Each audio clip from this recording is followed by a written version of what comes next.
రైతులుగా మారుతున్న రైతు బిడ్డల సంఖ్య చాలా తక్కువ. చదువుకు తగ్గ ఉద్యోగాల్లో స్థిరపడాలి అనుకునేవారే తప్ప వ్యవసాయంలోకి వచ్చే యువత చాలా అరుదు.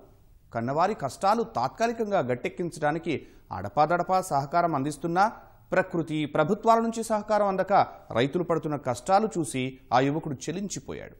అమెరికాలో 6 అంకెల జీతమిచ్చే ఉద్యోగం వదిలేశాడు. సొంతూరు నుంచే రైతుల బాగు కోసం పనిచేస్తున్నాడు.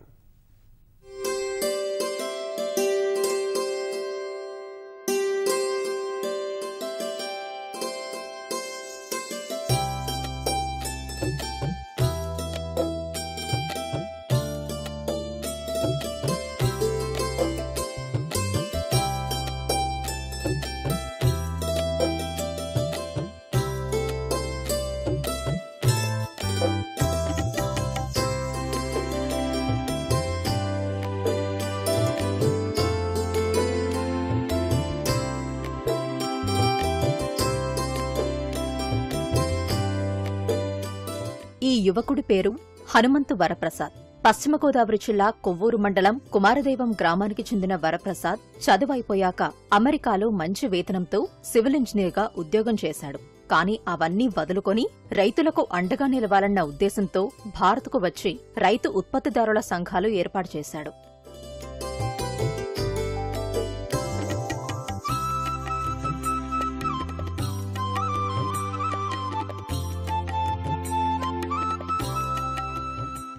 మొదట్లో వ్యవసాయమంటే తెలియని వరప్రసాద్ తన లక్ష్యం కోసం పలు అధ్యయనాలు చేశాడు. దేశవ్యాప్తంగా తిరిగి ఉత్తమ రైతు ఉత్పత్తిదారుల సంఘాలు పరిశీలించాడు. పుట్టి పెరిగిన ఊర్లో ఓ సంఘం ప్రారంభించాడు. ఇప్పుడు వేలాది మంది రైతులకు మార్గదర్శిగా నిలుస్తూనే కోట్లాది రూపాయల లావాదేవీలు నిర్వహిస్తున్నాడు.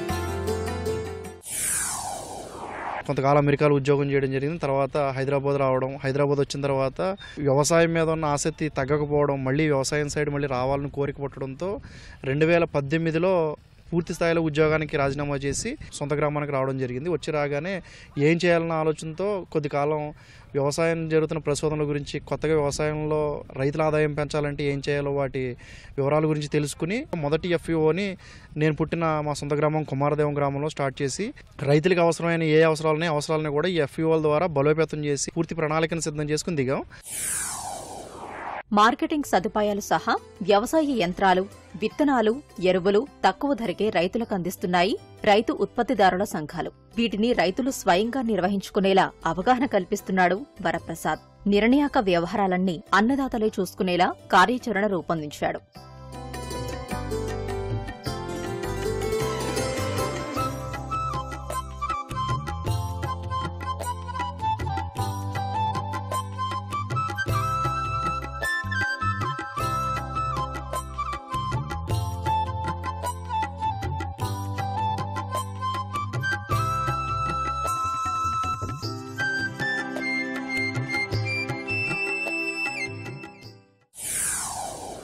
రైతులు ఇందులో ఒక్కొక్క రైతు 1000 రూపాయల కట్టి సభ్యత్వం తీసుకోవాలి. అలాగే ఒక్కొక్క మండలానికి ఒక్కొక్క పాయింట్ని ఎంచుకోవడం.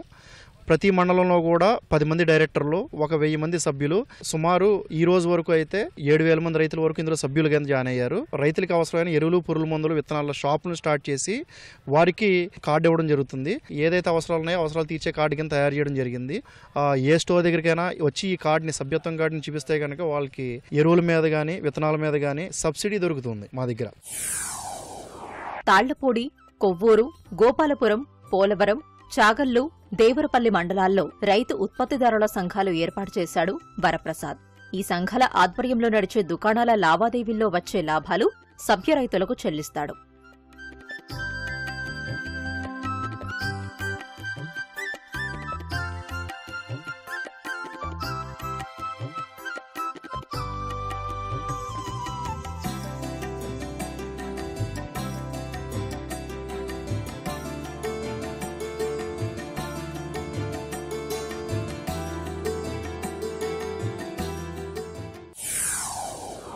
బేసిక్గా మనం విత్తనం వేసిన కాడి నుంచి ఏ విత్తనం వల్ల వాళ్ళకి దిగుబడి అవుతుంది ఆ విత్తనం వాళ్ళకి అందుబాటులో ఉంచేలాగా FEOకి, అలాగే విత్తనం అయిపోయిన తర్వాత మనకి ఫస్ట్ స్పేర్లో ఏ మంది వేస్తున్నారు వాళ్ళు, రైతులకు కావాల్సింది ఏంటి, ఇవన్నీ అరేంజ్ చేస్తాం. ప్రసాద్ గారు కళ్ళగన్న పెద్ద ప్రాజెక్ట్ అండి ఇది. ఆయన లేకపోతే ఇవాళ ఇన్ని FEOలు ఇంత షార్ట్ టైంలో 1.5 ఇయర్లో 5 FEOలు అంటే మాటలు కాదండి. 50 లక్షల పైన బిజినెస్ చేసింది. అది తాల్పూడి మేము ఫస్ట్ పెట్టిన మండలం తాల్పూడి FEO, అది 1,50,00,000 బిజినెస్ చేసిందండి. దానివల్ల రైతులుగా చాలా ఉపయోగపడింది. అలాగే మా ఇందులో మెంబర్ కారణాలకు కూడా చాలా యూజ్ అవుతుందండి ఇది.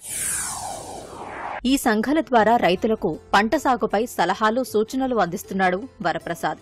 ధాన్యం సేకరణ కేంద్రాలు ఏర్పాటు చేసి రైతులకు వెంటనే నగదు చెల్లిస్తున్నాడు. ఈ సంఘాల వల్ల రైతులకు కలిగే ప్రయోజనాలపై అవగాహన కల్పిస్తూ వారిని భాగస్వాములుగా మారుస్తున్నాడు.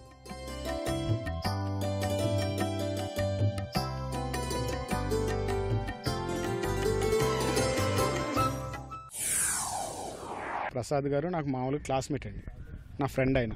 స్వభావ రీత్యా మంచి వ్యక్తి. ఆ మంచి అందరికీ పనికి రావాలని అతను ఒక ఉద్యమాన్ని చేపట్టినట్టు రైతు ఉత్పత్తిదారుల సంఘాన్ని ఏర్పాటు చేసుకున్నాడు. రైతుకి అతనికి సంబంధం లేదు, మేము వ్యవసాయం చేస్తాం. నాతో ఎప్పుడు కూర్చున్నా దీని గురించే ఎక్కువ అడిగేవాడండి. గవర్నమెంట్ తరపు నుంచి ఏమొచ్చినా డైరెక్ట్గా ఫార్మర్కి, రైతుకి చెందాలండి. డైరెక్ట్గా రైతుకి అందేలాగా అతను కష్టపడుతున్నాడు. నైట్ మీటింగ్స్ ఏర్పాటు చేస్తానండి. అంటే రైతులందరినీ ఒక 50 మంది రైతులందరినీ ఒక చోట చేర్చి FEO అంటే ఏంటి, FEO వల్ల ఉపయోగాలు ఏంటి వివరించి వాళ్ళని ఇందులో మెంబర్షిప్ తీసుకోమని చేరుకునేలాగా కృషి చేస్తాను సార్. సార్ చాలా కష్టపడతారండి. మిడ్ నైట్ మీటింగ్స్ ఏ టైం వరకు ఉన్నా సరే, 10 అయినా సరే 11 అయినా సరే ఓపికగా ఉండి మొత్తం 50 మంది రైతులైనా 100 మంది రైతులైనా వాళ్ళు ఏమడిగితే వాటిలన్నిటికీ వివరించి వాళ్ళకి ఇంకా ఆయనకి తెలియని కూడా తెలుసుకుని చెప్పి మళ్ళీ పెద్ద వాళ్ళతో కాంటాక్ట్ అయ్యి ప్రసాద్ గారు ఇన్వాల్వ్ అయ్యి చేస్తారు సార్. ఈ సంస్థ పెట్టిన దగ్గర నుంచి చాలా బాగుంది పరిస్థితి. రైతులకు కూడా ఎరువులు అవి ఇబ్బందులు బాగా ఎక్కువగా ఉండేయండి. దానివల్ల ఈ సంస్థ వల్ల కొంత ఎరువుల సమస్య కొంత తగ్గిందండి. కోత మిషన్లు అవి రావటం, దళారితనం కొంత తగ్గిందండి. కోత మిషన్ల ద్వారా కూడా ఈ పురుగు మందులు కొట్టాకే లేబర్తో చాలా ఇబ్బంది పడేవాళ్ళు ఉండే. ఆ ఇబ్బంది లేకుండా ఈ డ్రోన్స్ రావటం, ఈ డ్రోన్స్ వల్లేమో మాకు చాలా ఉపకారం జరగటం, దీనివల్ల చాలా బాగుందండి. ఈ పద్ధతి ఇంకా కంటిన్యూ చేస్తే ఇంకా రైతులు చాలా సంతోషిస్తారు. రైతు ఉత్పత్తిదారుల సంఘాల ఏర్పాటు, నిర్వహణలో వరప్రసాద్కు ప్రారంభంలో అనేక సవాళ్లు ఎదురయ్యాయి. డబ్బు కట్టి సభ్యత్వం తీసుకునేందుకు చాలా మంది ఇష్టపడలేదు. వారిని ఒప్పించి సభ్యులుగా మార్చగలిగిన వరప్రసాద్ ప్రస్తుతం వారి ఆర్థికాభివృద్ధికి బాటలు వేస్తున్నాడు. రైతు ఆదాయాన్ని పెంచడానికి పలు కార్యక్రమాలు చేపడుతున్నాడు.